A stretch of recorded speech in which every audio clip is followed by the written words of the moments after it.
Rotary Club of Columbus is a membership organization with a passion for service. Founded in 1915, we're one of Rotary's largest and oldest clubs worldwide.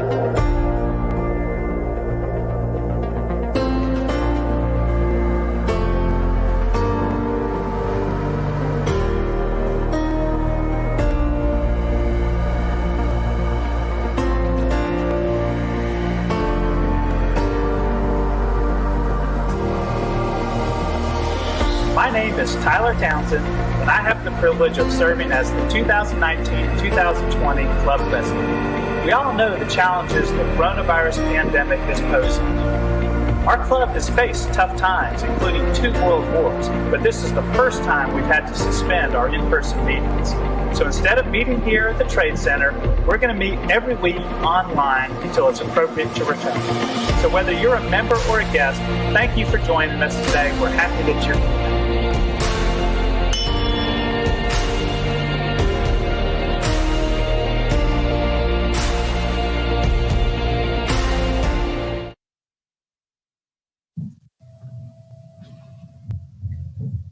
Welcome to the May 13th meeting of the Rotary Club of Columbus. I want to thank you for keeping Rotary on your calendar. We're reaching people through Facebook Live and later on demand, through YouTube, and even through a dial-up conference line. For those of you that are watching live, I want you to chat with your friends. I want you to ask questions, but I want to point out that we implemented a new security feature, and there may be a slight delay when posting your first comment, so bear with us on that. As you know, government restrictions are beginning to lift. And of course, we're beginning to think about what it might look like to return to in-person meetings. And I want to assure you that as leaders in our community, we're going to be thoughtful with this. We're going to evaluate our readiness, and we're going to do it in a safe way. We're going to look at government guidance, health and medical guidance. We're going to look at the trade center's protocols, what our speakers' preferences are for in-person meetings. And especially we want to look at what our members' expectations are and comfort with attending. So to that end, we're going to send each of you a survey by email. It's going to be a 30-second, 3-question survey where you can help give us input on how you feel about returning. So this is an important decision. We want to hear from you. And if at any time you have questions about it, please contact me or the office. As is our tradition in our club, we honor a special military guest at each of our meetings. And during these tough times, we've had trouble scheduling an active duty soldier at every meeting. And this presents a wonderful opportunity for us to recognize one of our own. And at this time, Greg Camp will introduce our Soldier of the Week. Fellow Rotarians, it's my great pleasure to be able to introduce our military guest today. And our military guest is actually one of our very own. It's Colonel Rob Choppa. Rob graduated from Siena College in upstate New York, and then he and his twin brother both enlisted in the Army. They were both Rangers assigned here at Fort Benning. In 1984, Rob graduated from Officer Candidate School. And since graduation from Officer Candidate School, he's spent a 30-year magnificent career in the Army. He's been and done almost everything there is to do. Rob has been deployed to Afghanistan and Iraq in combat, but he's also been deployed almost everywhere else in the world. He's been deployed to Asia, he's been deployed to Europe, he's been deployed to Canada, to South America, Australia. He's even been deployed to the Arctic. I have no idea what he did in the Arctic, but he actually was deployed to the Arctic. Rob was one of the very first Stryker battalion commanders at Fort Lewis, Washington. And when the Stryker Brigade got the mission to go to war to test the concept of the Stryker, a new military concept, Rob was the deputy brigade commander of that first brigade that went into combat and distinguished themselves under fire. Rob then came to Fort Benning after the National War College and National Defense University, and he was the Chief of Staff of the Maneuver Center of Excellence in Fort Benning, and he completed his 30-plus year career as the commandant of the infantry school. After a short period of time in the defense industry, Rob assumed the duties as president of the National Infantry Association in 2018. And the main reason that we have Rob here in Columbus, Georgia, is that back when he and his twin brother were wandering aimlessly in Columbus, he met and married the love of his life, Mindy.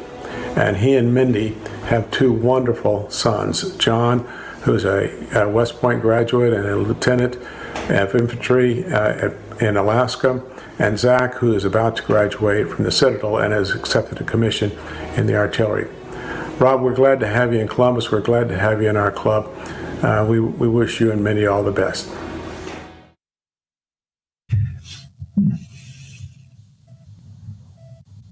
Thank you, Greg. And Rob, I also want to express my gratitude for your service to our country, to our community, and to our club. We are indeed fortunate and lucky to have you in our community. Our club, during this time, we've seen a lot of organizations step up and find ways that are unique to be able to serve their folks in our community that are in need. And we've highlighted several Rotarians that are leaders of these organizations. And today we'll hear from Josh Hinson and the Salvation Army and how they've adapted to serve our community.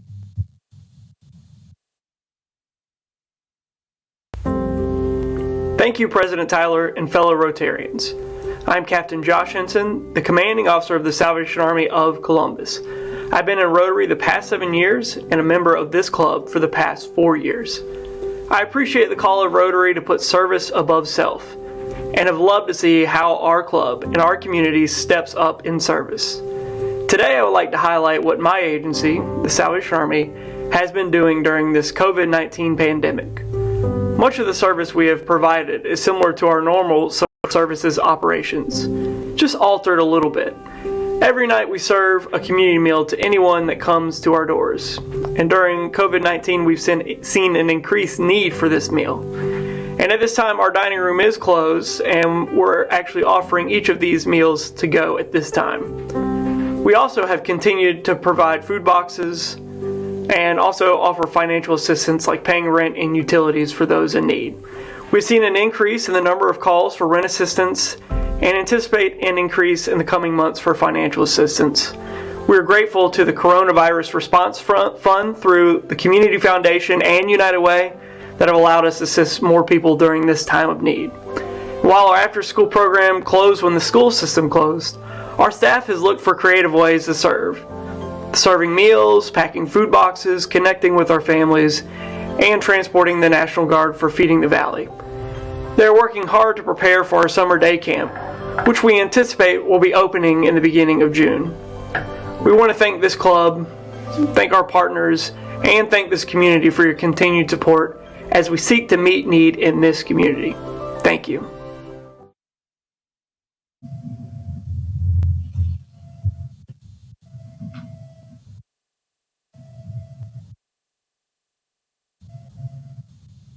Thank you, Josh, for the work that you and the Salvation Army do to support our community. Please pass along our gratitude to the rest of your staff. Our club is proud and fortunate to have participated in the Georgia Rotary Student Program, also known as GRSP, for 66 of the past 68 years. And over 100 of our members contribute over $100 each year to the program. Ian Bond will now recognize a Hugh Thomas Fellow.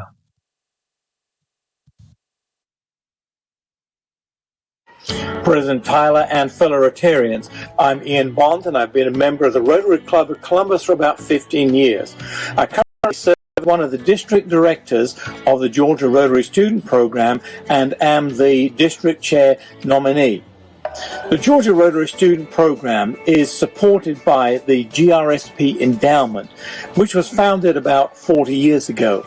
The interest of the endowment actually pays for about 1/3 of the total cost of sponsoring every student that we welcome here to Georgia.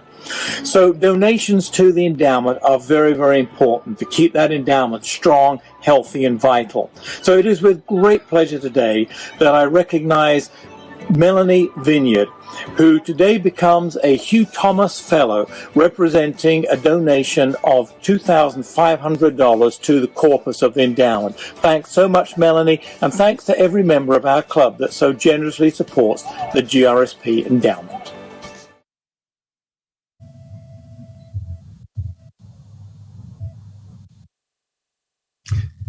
Thank you, Ian, and for your support of GRSP. And Mellanie, thank you for your generosity in supporting this great program.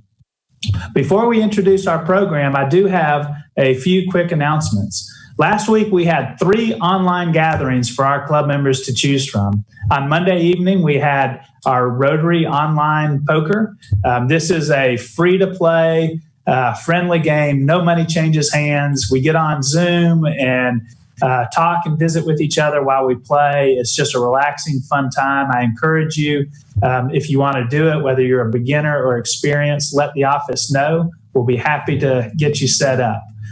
Then on Thursday evening, we had our bi-weekly happy hour mix, which we will have another one next Thursday evening. And this past Friday morning, we had our first virtual breakfast mix, and we had about a dozen people join in and hear from Joseph Brandon. So I'm happy that the club is providing these opportunities. I want you to pick one or more of these that sound interesting to you. If you have other ideas, please let us know. At this time, I'd like to introduce Isaiah Hughley, who will now present our program.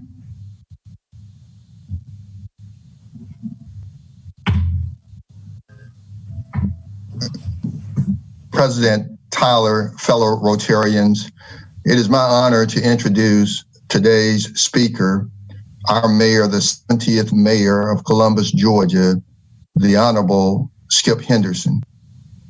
It is exciting to have the opportunity to work closely with Mayor Henderson daily as he works to build a better Columbus. Mayor Henderson has really been busy during the COVID-19 pandemic. He has been busy trying to ensure our citizens remain safe. He has been busy making sure that citizens of Columbus are getting the essential city services needed to maintain good quality of life. Mayor Henderson is not a stranger to any of us.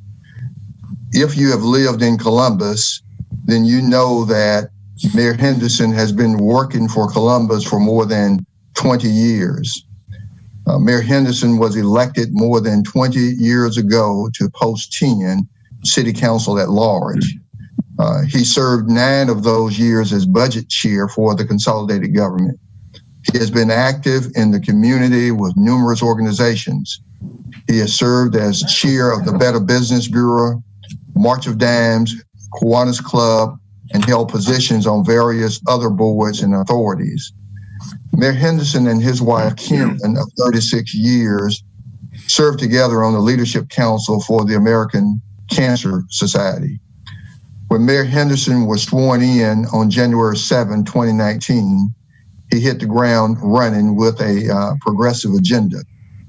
His commitment to improving the city is unwavering. He is committed to using his experience, perseverance, and passion to ensure that our city is livable, connected, and unified. Mayor Henderson simply wants every citizen in Columbus, Georgia to be able to live his or her best life. Mayor, on behalf of President Tyler and my fellow Rotarians, welcome and thank you for your willingness to speak to us today. Fellow Rotarians, I present to you the 70th mayor of Columbus, Georgia, the Honorable Mayor Skip Henderson. Well, Mr. City Manager, thank you very much for that kind introduction. It may be the best thing they hear all afternoon, but I am very grateful to the Rotary Club for inviting me back. Visit y'all. I hate that it's under these circumstances and that we're unable to kind of gather together in the Trade Center. But I am grateful, and the city manager is correct. One of the In fact, I had somebody approach me that was a very good supporter of mine when we were campaigning, and he apologized. And I said, what are you apologizing for? He said, if I'd have known this was going to happen, I would have never urged you to run. Actually, I think sometimes God puts us where we're supposed to be. And I think he put me in the middle of an amazing team, headed up by our city manager and his executive management team.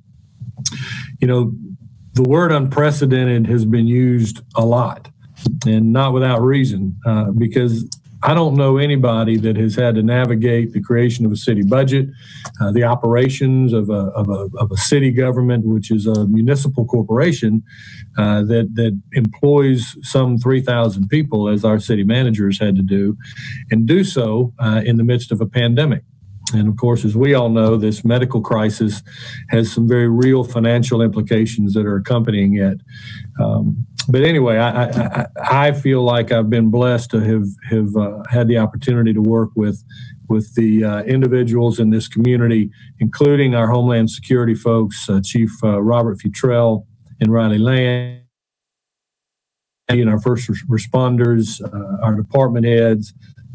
Fort Benning, General Brito has been an amazing resource for me for being able to contact him and talk a little bit about what they're doing at Fort Benning and what we're doing here, because it does impact, one impacts the other. And Mayor Copeland from Smith Station, as well as Mayor Lowe from Phoenix City, we're all kind of in this together, and we've been pulling on the same end of the rope, as it were. I'm going to try to be brief because I'd like to save some time for your questions. I'm going to try to answer a few questions that I've heard most commonly as we've been going through this really unique situation. One is, what has the government been doing? When did we begin? What was sort of the timeline? And I can tell you that we started on bi-weekly statewide calls that were hosted by the State Health Department back in the second week of February. We actually pulled together reconvened a committee that was stood up back during the avian flu, and it was the mayor's medical response team. And this committee had representatives from Fort Benning, from the hospitals, from the school district, from our public safety, the city manager, and just anybody who might have some influence or impact on how we react to something of this nature. So that was in, I think, the 24th of February. So before we even got to March, we were already positioning ourselves to be able to do whatever we could to try to make sure the citizens of Muskogee County specifically, but our region as well, remain safe, as safe as possible. Matter of fact, I remember we were, I think it was March the 3rd or 4th. It was whenever the Toast of the Town event was. Karen and I were attending that, and everybody's hugging and shaking hands. And we heard that night about a group of travelers from Columbus, a group that had been to Italy, and they were flying home. And got up the next morning and made a very awkward phone call to these individuals who are friends of mine. As they arrived home and found out there really was none. So I made a request of them that I was very grateful they didn't hang up on me, but asked them to stay at home. At that time, we weren't using quarantine or social distance. We just said stay home 14 days, and they did it. And the reason I tell that little tale is because, to me, that's what has helped this community weather this storm as well as we have. And it's not necessarily the government. It's not even necessarily the health professionals. It's the people that live in this community. They bought in early, and they went all in on doing what they could to try to prevent the spread of this virus. I'm going to share some numbers with you in a little bit, just to kind of give you some idea of some of the numbers we track in an effort to try to determine trends.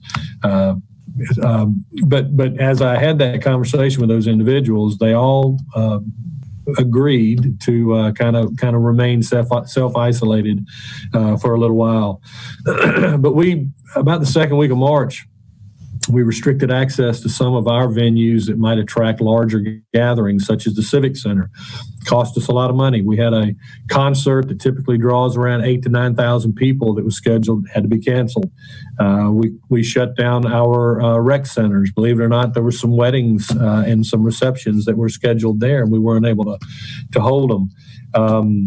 We declared a local state of emergency about the 20th of March. We went so far as to suspend some of the non-essential waste pickups. We decided that because some of our individuals might be in danger of contracting this disease because of the close proximity in which they were forced to work, specifically our recycling facility, those individuals, to do their job, they stand literally shoulder to shoulder. So we suspended those for a little while.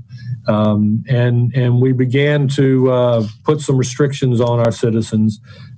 We were hesitant to do so, but we felt like it was the best way to try to ensure the opportunity for everybody in our community to stay safe. Then, of course, the governor put his state of emergency in place and issued a shelter-in-place order and placed some additional restrictions. And one of those was it suspended all local orders and ordinances. So as of the moment he enacted his executive order, our local orders no longer applied. And we've been operating under his orders since then. I want to share a few numbers with you, and these are not a complete list of what we monitor. But I did want to show you where Columbus is. We are, as of right now, or at least this morning, we have 392 active cases, or not active cases, but we have had 392 positive results from testing. We've lost 15 lives of people who lived in Muscogee County who have passed away. And the hospitalization rate, now the number I'm going to give you is not the total of people in the hospitals right now. This is anybody who needed to be hospitalized from day one. And I think we're right around 78. So those are the numbers we kind of track.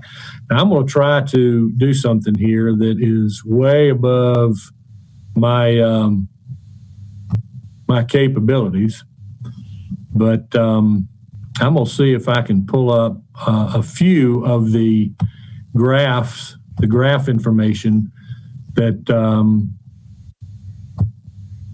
that we review on a regular basis. All right, first, what you see here is just a graph. Now, we've been tracking this, and I've got to give a shout out to my office. Becca Covington, Alexis Thompson, they have done an awesome job distance working from home and answer all the phones, handle all the scheduling, get everything done. My chief of staff, Richard Bishop, he does a little bit of everything. But one thing he's really devoted himself to is tracking these numbers, charting them so that we can spot trends. Because I want to warn you, don't take any one number as a key indicator, because it's really not.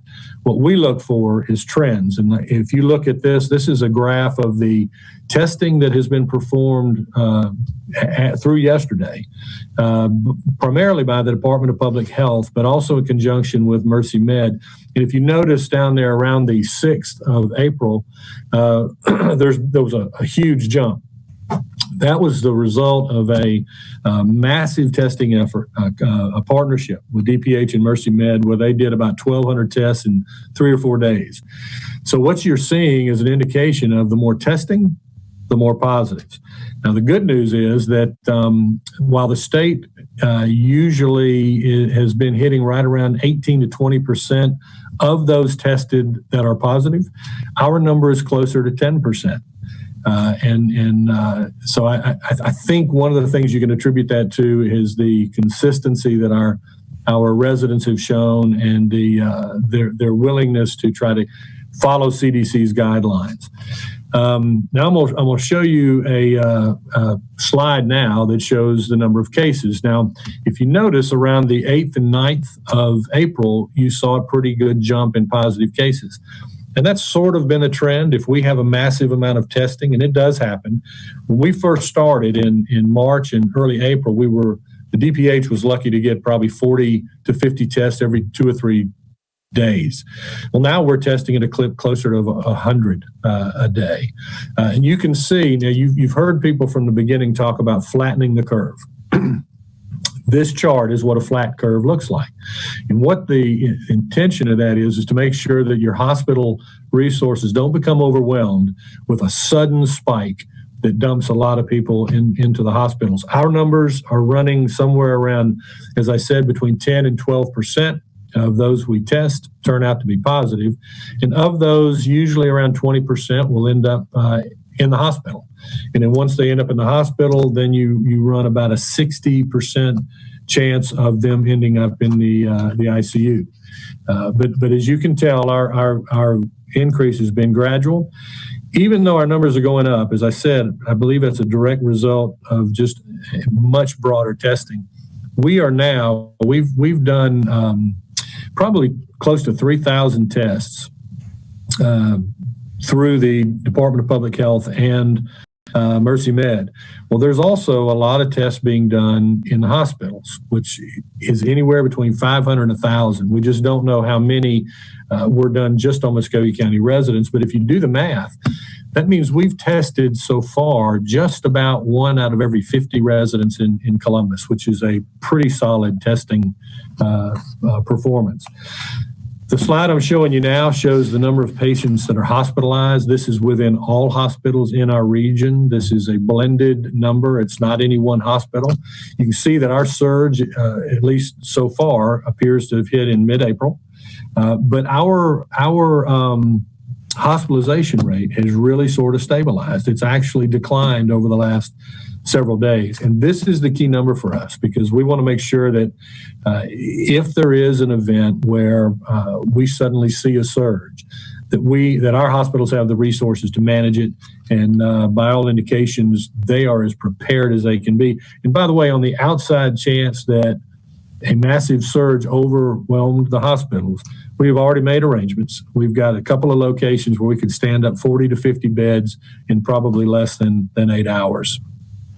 This is just a chart that also shows you the availability of some of those resources, like ICU beds. It ebbs and flows. As I told you, people will work their way out of the hospital. And when they are admitted, they do have a good chance of ending up in ICU if they are COVID positive. And then this is just an idea of how many ventilators are available. And it seems that those numbers have gone up as well. So that's just a little bit of an example of some of the numbers that we follow. And the main thing I want you to take away from that is that we are we're monitoring these things. And again, the things that we're really concerned about is our trends. So, and I hope I didn't lose y'all. Let me see. There, hopefully that's back. But anyway, we are monitoring these numbers on a daily basis. We're in communication with people from hospitals, people from Fort Benning, as well as our Homeland Security individuals. The main thing I need to get across, though, from our office perspective, we know the governor's relaxed some of the restrictions and regulations on what facilities can open. Our message has pretty much stayed the same. And that is the only real weapon we have to combat the spread of this virus is ourselves. It's our neighbors. It's making sure that we are social distancing. We're washing our hands. We're staying home if we feel sick. The governor has extended his executive order as of today, actually yesterday, and extended through May 31st. Some of the requirements for the social distancing, the conditions upon which restaurants and salons and some of the other industries can open. We are on the 18th going to be opening some of the government buildings back up, not all government facilities, but we will be opening the administrative offices. Now there will be a policy inside our facilities that employees will wear a mask if they're interacting with either a citizen or another employee. If they're in their office and they're not around anybody, obviously they can take it off. We're going to continue to take the temperature of individuals accessing the government facilities just to make sure that they don't have a fever as they come in. And we're going to strongly urge and have available masks for the people who enter the facilities.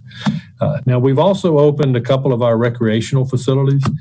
We opened the golf course a week ago, golf courses, because we have three. We've got Oxbow Creek, Godwin Creek, and Bull Creek, because that seemed to be a great beta test for us as far as compliance with the social distancing. It's by its nature, it allows people to socially distance themselves, and they've had some conditions that they've implemented to allow people to use that.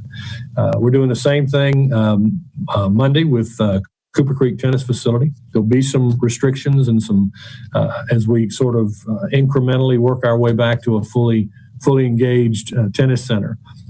We are reopening the marina, but only for gas, launching, and bait shop. We're not going to reopen the food service facility just yet. We're going to continue to monitor that. Most of the other facilities that we have been asked about within Columbus, we will probably not seriously consider opening until closer to the end of the governor's declaration of emergency, which is on the 12th of June. I want to go back to the governor's order because I need to make something clear too, and I know you guys know this, but the governor's order also extended the shelter in place for certain classifications of individual, all deemed to be the most at-risk demographics. So anybody over 65, anybody in a nursing home, or anybody in assisted living that has an underlying condition, all of those and more are still subject to the shelter in place order. We talk about this, and it's such an unusual situation. Again, I go back to that term unprecedented. It's impacted government's budgets. The state is going to be cutting. I think the governor's asked for between a 14 and 50% cut from every department. Our budget has been impacted. We will have to rely on a small percentage of our fund balance for this particular budget, and we're anticipating between an 8 and 10% drop in sales tax. Our hotel motel tax we expect to be impacted on the front end, and because of the uncertainty in our budgets, we know there's uncertainty in the citizens' budgets as well. So yesterday, council, who has done an incredible job through this pandemic, showed the foresight, I think, to approve a resolution to delay the special purpose local option sales tax vote from 2020 to 2021. We are absolutely confident that our economy is going to come back, and I think it's going to come back relatively quickly. But there's just a lot that people don't know. Even people who haven't lost their jobs are still struggling with, what's open, how do we do our job, are we working remotely? And then there are a lot of folks who have lost their job. So it's just not a good time for us to be putting that on the ballot. And I think council showed incredible foresight in doing that. They have fielded all the questions, shouldered the burden of trying to continue to make decisions on what not only allows our citizens to be safe, but also looks after the financial health of our community as well. And that's not an easy job, and they've handled it very well. But I do have to say, I tend to be sort of an optimist anyway, but the momentum that Columbus, Georgia had coming into this pandemic, I think is going to return fairly quickly. Now, there's going to be a period where people are trying to get comfortable with the new normal, because as we know, until there's a vaccine, there's never truly a completely 100% safe time to re-engage in the same manner that we did prior to this pandemic. But I feel really good about this community. I urge those of you that have an opportunity to talk to your favorite stores. If they're not following some of these recommendations, including masks, ask them why not. I mean, the way we get through this together is work together, and I think that's why our curve has stayed relatively flat on the cases, and I think that's why we have yet to have a really, really tough to handle surge in our hospitals. So I'm just so grateful for the citizens of Columbus for taking care of themselves and their neighbors and their families. I could go on you guys know me, I could go on for quite a while, but we've got about 5 or 10 minutes. I would really rather answer some questions if I can. Hey, thank you, Mayor, for that update. Can you hear me okay? Cameron, I can.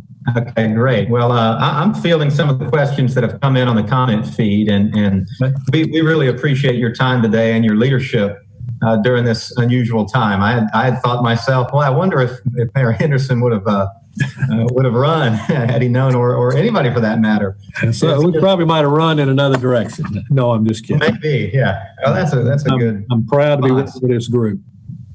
Well, we're happy to have you at the helm. A few questions that have come through. The first is, could you offer some insight to the decision of discontinuing the recycling pickup that we've been experiencing? Yeah, really the harder one to explain for me is why we stopped the yard waste, because we did that the yard waste we suspended for a short period of time because we were concerned with being able to get our inmates out to be able to handle that. And we wanted to make sure we did not leave household garbage on the street at the expense of trying to pick up the yard waste. The recycling was a little bit different in that we have an operation that does not allow social distancing. I mean, they actually do some separation on a conveyor belt, and that conveyor belt runs through, and both inmates and correctional officers and employees are all in this room while that happens. And we just really felt like it was an unsafe environment. However, recycling is scheduled to return on June 1st. And it may take a different look, but we'll have, I think, 5 different bins that will be open. We'll post those on our website. So effective June 1, we will start picking up the recycling, if for no other reason to get my wife off my back. So, well, that's a good reason. Yes, it is. Another question. Do the statistics you shared of the cases and the testing, does that include Fort Benning? Only if they reside in Muskogee County. Our numbers are broken down by county. And that's why I referenced some of the tests from the hospitals. A lot of those are given to people from outside Muskogee County, so we don't really count those. And since we're looking for trends, as long as we're using the same source for our numbers, we feel reasonably confident that those trends are accurate. Okay, thank you. I'm going to combine questions from 2 Rotarians that were sort of similar in nature, and they are in relation to summer camps for children, boys and girls clubs. Can you provide any insight as to what the restrictions or guidelines might be for those proceeding? We're actually still taking a look at that. The governor has, in this latest order, he has allowed day camps. There's some very tough restrictions for any camps that require overnight stays, but they are going to involve screening of the child, questioning, the parents of the child, and making sure that they have activities arranged so that they can maintain that social distancing. It's all going to be predicated on them being able to engage in activities at the camp and still be a little bit separated. But you can get that full, and we've been looking through it, but you can get the full list of requirements on the governor's webpage if you just go to his latest executive order. But they are allowed now. Now, we'll tell you this. I don't think the city is going to run their summer camps. We don't have the same level of confidence in trying to bring children together and being responsible for an unintended outbreak or something like that. Okay, thank you. Here's a question about the remote work scheduling, and how will that, in your experience, of course, managing the budget for as long as you have, how will the remote work scheduling and the reduction in those facility usage costs ultimately be figured into the budget reductions? Well, listen, we understand that our budget's going to be impacted from a number of fronts. The city manager and I were talking just today about our transportation system. Because there's fewer people riding the system, we've gone to Saturday schedules, which is fewer buses, fewer drivers, fewer routes on weekdays. Now, that also correlates to a loss in revenue. So almost everything that we deal with is going to have some kind of impact. I think an interesting positive out of this, if you can dig deep enough to find one, is that not just governments, but I think business leaders are finding out that you can conduct business in non-traditional ways. If I'd have told you 6 months ago that I would be speaking to Rotarians across a Zoom meeting, we would have laughed, So it is going to have an impact, but I think that what that impact is at this point, while we do our best to project, and we've got some pretty conservative projectors, so we're not going to really know the full extent of that, I think, until we get into probably late summer. Okay, that's a good segue actually into another question here, which is to say, if you're willing, pull out your crystal ball and look 12 months into the future. Where do you see the city? If you're going to give me 12 months, I'm bullish on where we'll be. I think we are going to have probably through the winter some challenges with hotel motel tax. Our sales tax, I think, is going to rebound. We've had a few things, fortunately, that supplemented a little bit. We are beginning to get our share of internet sales tax, which is helping to supplement what we're getting now. We got a little bit of encouragement. March's numbers were down 4%. Now, admittedly, March was only fully impacted and fully engaged in this pandemic for half of the month, but we feel good about the sales tax. I think 12 months from now, we will have seen some type of vaccine that is going to give people a little bit more confidence to get out and get back to their normal routine. However, I think the new normal routine is going to include some type of social distancing from one another. I also think long term that this may even have positive impacts on flu and cold seasons in the future because people will know how to react to it. So we've got the 2 new hotels going up. We've got some just incredible projects that are all sitting there on the threshold of getting going. And we've got a lot of great small businesses that have opened recently. Just prior to the pandemic, we're hoping they can hang on and make it through this gap. So I feel good. I think Columbus is going to rebound, in fact, quicker than some other cities. Wonderful. Well, thank you for your time. That we have a couple minutes left. I want to turn it back over to Tyler, but there are a number of comments here that aren't questions, but are just Rotarians thanking you for your leadership and thanking you for your time today. Well, thank you. I always appreciate visiting with y'all, even if it's remotely. Yeah, well, we appreciate having you, and we thank you for everything you do for us. And thank you, Cam. Tyler, turn it back over to you. Thank you, Cam. And Mayor Henderson, thank you for spending time with us today.